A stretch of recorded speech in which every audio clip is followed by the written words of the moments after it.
Dire quoi? Il faut maîtriser le nombre de routes asphaltées, par exemple, en République démocratique du Congo. Mais ces routes-là, les gens parlent comme ça d'aller vite. Mais en 19 ans d'existence, qu'est-ce que l'association a fait concrètement?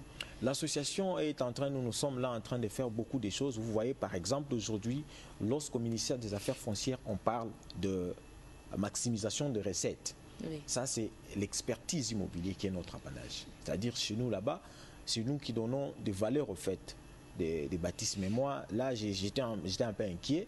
Il y a l'arrêté mixte entre le ministre des Affaires foncières et le ministre des Finances, le ministre sortant des Finances.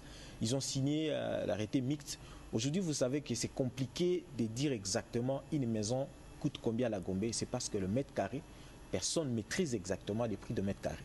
L'État définit des prix, mais parfois... Cela doit être défini par rapport à l'environnement ou du fait que nous sommes tous ici sur Kinshasa, on doit avoir le même prix par mètre carré. Une ville est constituée de 3 zones, que moi j'appelle la première zone, c'est ce qu'on appelle la zone haut standing.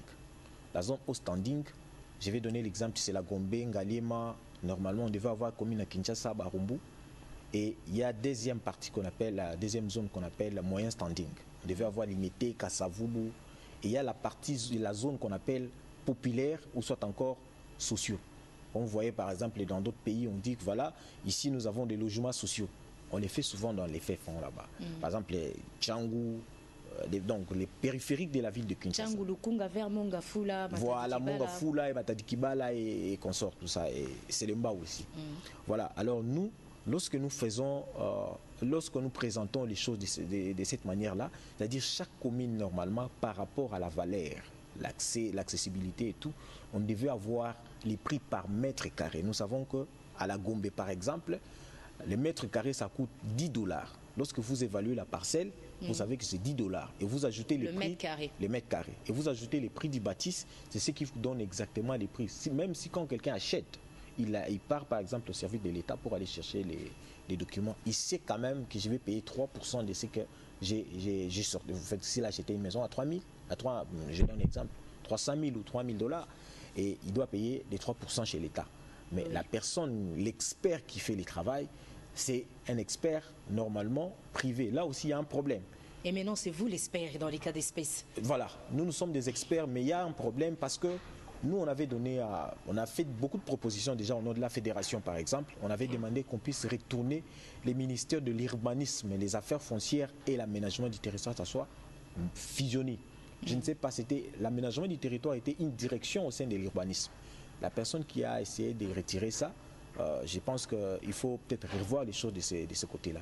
Et le ministère des Affaires foncières a deux parties. Il y a la partie qu'on appelle cadastre et il y a la partie qu'on appelle titres immobiliers. La partie titres immobiliers est collée directement au ministère des Finances. Et nous, l'inquiétude pour nous, c'est que nous sommes en train de voir aujourd'hui l'IGF est en train de faire les travaux qui devaient faire les experts au sein du ministère. Alors là aussi, ça crée un peu de confusion. Bien sûr qu'il y a des problèmes qui sont liés dans ces histoires-là. C'est-à-dire, le ministère des Affaires foncières et les experts immobiliers, ils sont divisés en deux grandes parties. Normalement, les gens qui sont dans l'administration de l'État, ils sont là pour faire la planification, gestion et puis contrôler ce qui se passe aux gens de privé.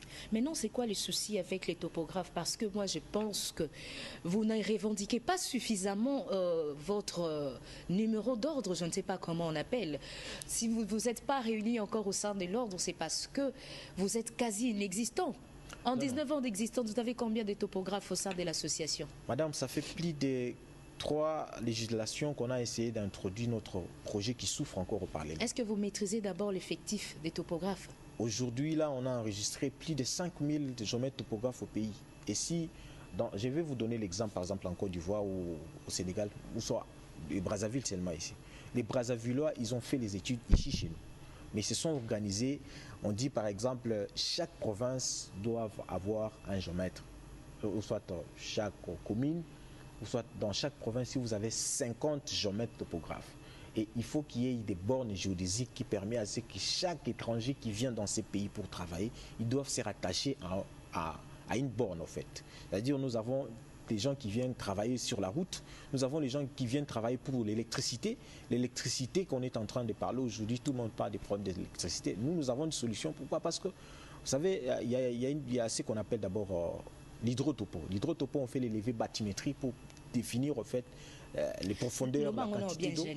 Élévation bathymétrique. Levée bathymétrie. Ok. C'est les levées que nous faisons à l'aide des matériels comme on appelle ça l'éco-sondeur. L'éco-sondeur, c'est ce qui définit la profondeur de l'eau, mais on les fait avec des GPS différentiels. Les GPS différentiels, c'est l'outil qui définit le positionnement. Comme nous sommes là, si nous avons le GPS différentiel, ça permet à ce que nous puissions voir, quelqu'un puisse avoir les coordonnées de là où nous sommes. Je vous fais l'exemple. Dans d'autres pays, si on est en train d'arranger une route, on est en train de réhabiliter une route, si vous arrivez, vous avez les maps, on vous montre déjà qu'ici, dans 10-15 mètres, il y a on met rouge par exemple. Ce n'est pas l'embouteillage, mais on vous dit travaux. Donc vous êtes obligé de prendre une autre route. Oui. Mais chez nous, ici, c'est encore difficile. Les maps existent, mais ce n'est pas encore au point. Pourquoi? Parce que nous avons un problème des satellites en République démocratique du Congo. Mais aujourd'hui, topographe en OP, on va vous chercher où exactement? Parce que vous négligez la MNOP Herman Moussala, s'il faut qu'on me dise ça. Vous êtes topographe, mais on vous retrouve aujourd'hui entrepreneur, vous êtes dans autre chose. Pendant que le pays a besoin de vous en tant que topographe, mais vous vous lancez dans des affaires, dans l'entrepreneuriat ou dans autre métier. Comment on va arriver à vous localiser, à vous retrouver? Parce que l'association, on apprend d'ailleurs qu'il y a une association qui existe déjà. Et vous êtes même membre de l'association des ingénieurs, comment on appelle? Membre de la Fédération internationale des géomètres. Nous sommes membres de la Fédération internationale des géomètres. La Fédération internationale des géomètres a 10 commissions. Vous avez adhéré depuis quelle année? Depuis 2005. Nous sommes membres. Aussitôt l'association créée, aussitôt vous avez adhéré. Voilà. Non, l'association a été créée normalement en 2003, mais ça a pris corps en 2005. Directement, nous sommes affiliés à la Fédération des géomètres topographes du monde. Et nous sommes affiliés